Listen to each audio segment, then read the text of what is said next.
Bienvenidos a esta exploración. Hoy vamos a meternos de lleno en un tema que, bueno, suena casi increíble, pero es muy, muy real. Los llamados narcoinfluencers en México.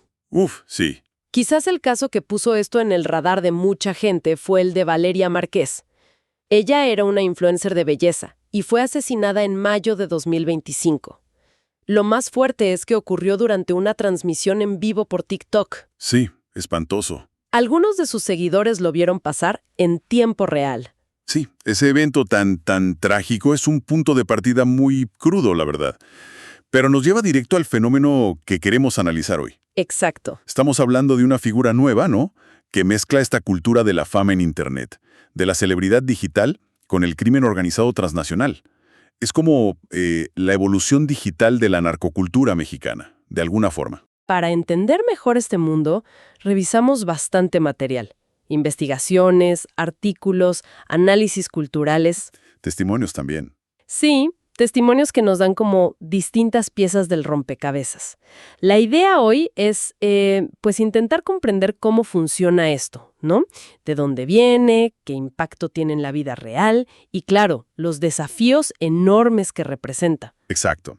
No solo queremos ver qué son, sino entender el cómo y el por qué detrás de los narcoinfluencers, desde sus raíces culturales, que son clave, hasta las consecuencias más amplias, ¿no? Para la sociedad y para unas autoridades que, pues francamente, muchas veces se ven superadas. Perfecto. Entonces, para empezar hablamos de la narcocultura. Suena como el punto de partida obligado, ¿no? Como el ambiente donde todo esto pudo crecer. Totalmente. Hay que pensar en la narcocultura como ese, digamos, caldo de cultivo. Nació hace décadas en zonas rurales. Piensa en lugares como Sinaloa, por ejemplo, donde el Estado muchas veces ha estado ausente. Ajá. Mucha pobreza, pocas oportunidades. Y bueno, en ese vacío, las figuras del narcotráfico a veces eran vistas casi como héroes locales, gente que lograba salir adelante o incluso que desafiaba el sistema, ¿no? Y se asociaron ciertos valores a ellos, ¿verdad? Cosas como el honor, la lealtad a la familia, la valentía. Incluso la generosidad con su gente. Hasta eso. Correcto.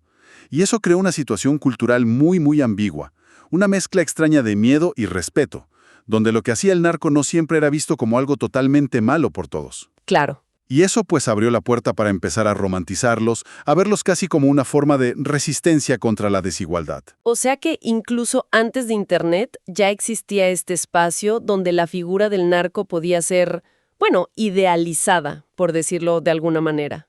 Precisamente. Y el primer gran vehículo para eso fueron los narcocorridos. Son como el abuelo analógico de lo que vemos hoy en TikTok o Instagram. El precursor. El precursor exacto. Estas canciones populares, que vienen de la tradición del corrido mexicano, empezaron a contar las historias de los traficantes, sus supuestas hazañas, sus lujos, sus desafíos a la autoridad. Pusieron sobre la mesa los temas que ahora explotan en redes. Justo. La lana, el poder, esa hipermasculinidad. Y ser la voz de esa narrativa siempre fue peligroso. Pienso en cantantes como Chalino Sánchez, ¿no? Asesinado hace ya tiempo.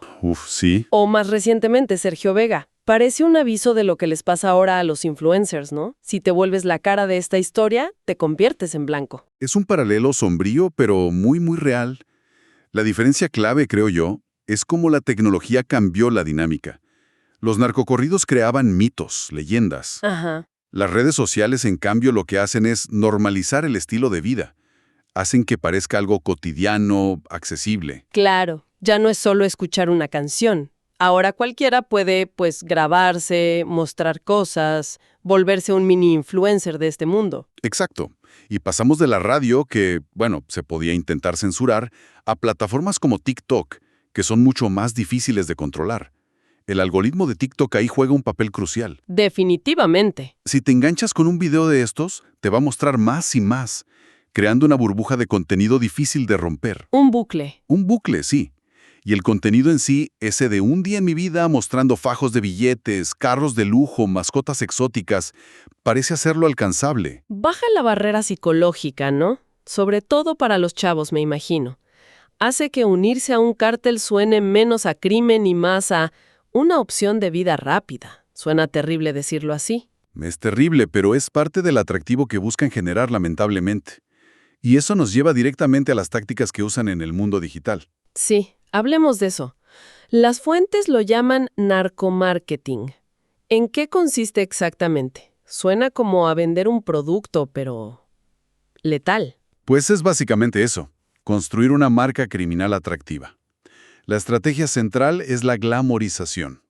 Mostrar riqueza de forma ostentosa, exagerada. A todo lo que da. Sí, joyas enormes, ropa de marca carísima, los autos deportivos, las camionetas blindadas, las armas personalizadas y un símbolo recurrente, los animales exóticos. Los tigres, las panteras. Exacto, que gritan poder y desafío a la ley. Buscan vender una fantasía, ¿no? De poder, de hedonismo, de estar por encima de la ley. Omitiendo, claro, la violencia brutal y el peligro constante que implica. Totalmente. Ocultan la parte oscura y a veces hasta intentan suavizar la imagen mostrando un lado más cercano. ¿Cómo?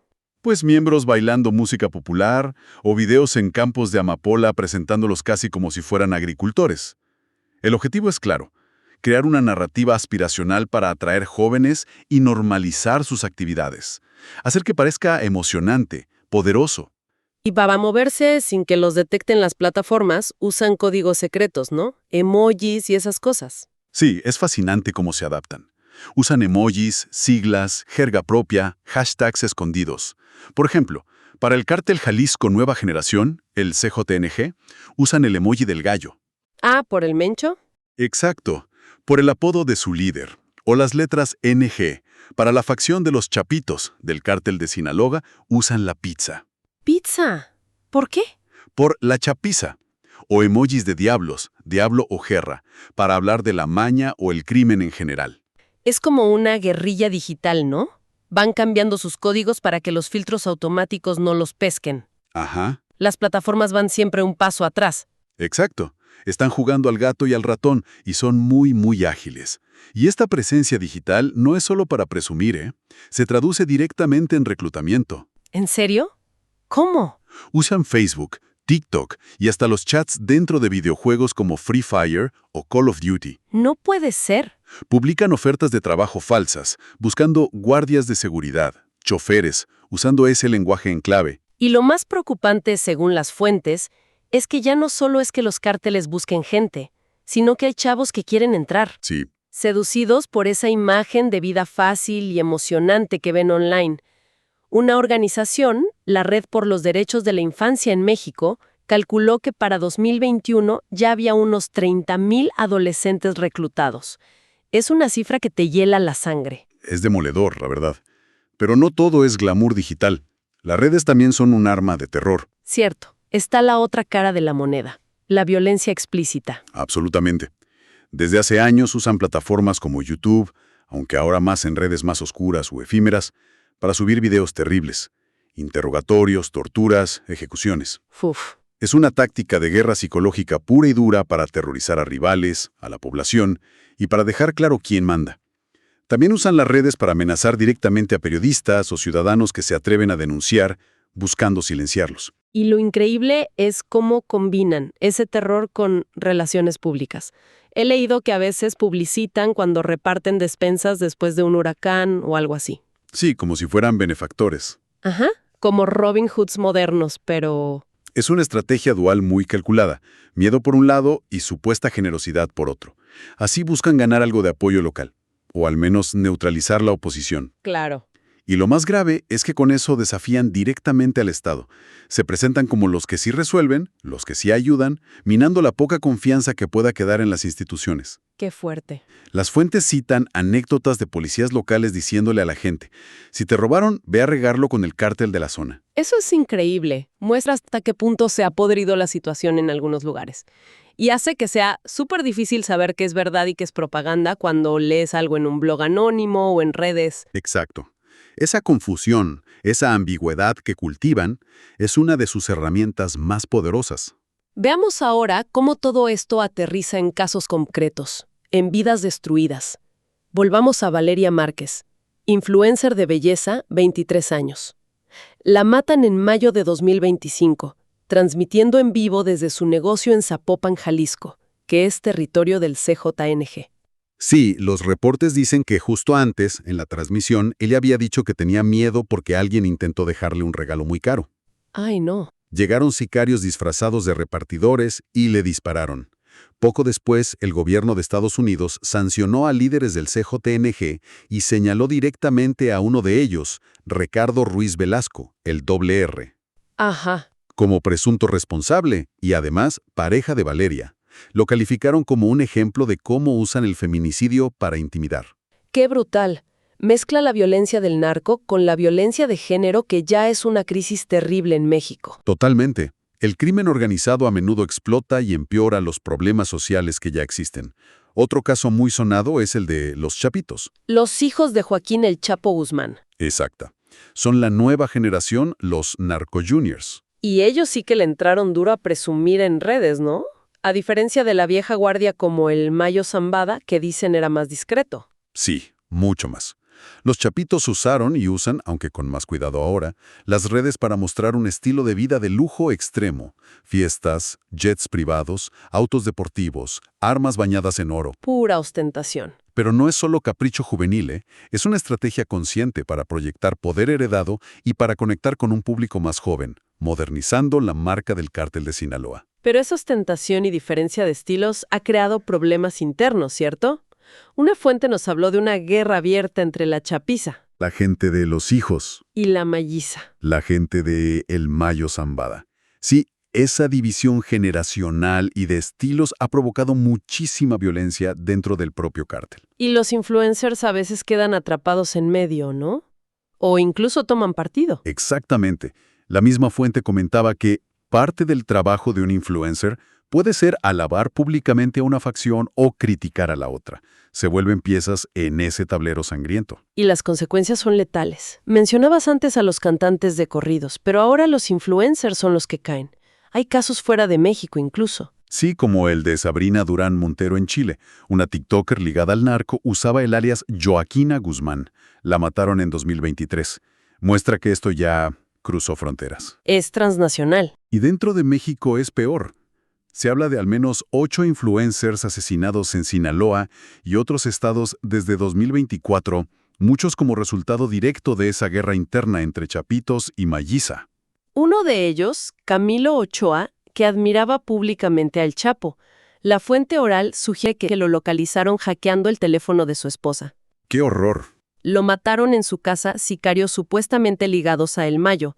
Los detalles son espeluznantes. 8 tiros, le pusieron unas gafas como burla, tomaron foto del cuerpo. Es una realidad brutal. La visibilidad online que buscan estos influencers se convierte en su mayor vulnerabilidad. Son activos para los cárteles, sí, pero también blancos muy fáciles. Y lo de los hackers.